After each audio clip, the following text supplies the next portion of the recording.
இப்போ நான் கரூர் விஷயத்துக்கு வரேன். கரூரில் என்ன நடந்ததுன்னு அந்த கரூர் மக்களை கேட்டாலே புட்டு புட்டு புட்டு வைப்பாங்க. ஏன் மேலே பழியை தூக்கி போடுறீங்க? என்னமோ நாங்கள் அரசியலே பண்ண மாட்டோம், இந்த விஷயத்துலலாம் நாங்கள் அரசியலே பண்ண மாட்டோம் வீடியோ போட்டுவிட்டு போய் சட்டசபையில் உட்காந்துக்கிட்டு ஏன் மேலே பழியை தூக்கி போடுறீங்க? லேட்டாக வந்துட்டாருன்னு போலீஸ் கொடுத்த டைமில் நாங்கள் இருந்தேன். நாமக்கல்லேருந்து கரூர் வர வழியில் இருந்த மக்கள் எல்லாரையும் நான் என்ன அம்போன்னு விட்டுட்டு வர சொல்றீங்களா?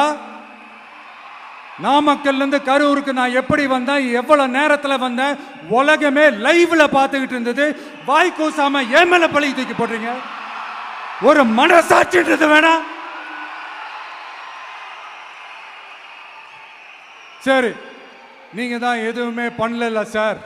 அப்புறம் ஏன் சார் 20 வருஷமா கரூர்ல மட்டுமே, கரூர் பகுதியில் மட்டுமே போட்டி போட்ட உங்களுடைய ஒரு அடிமைய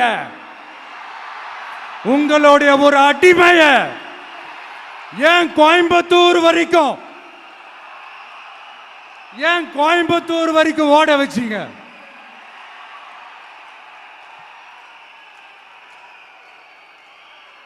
அதனால மக்களே,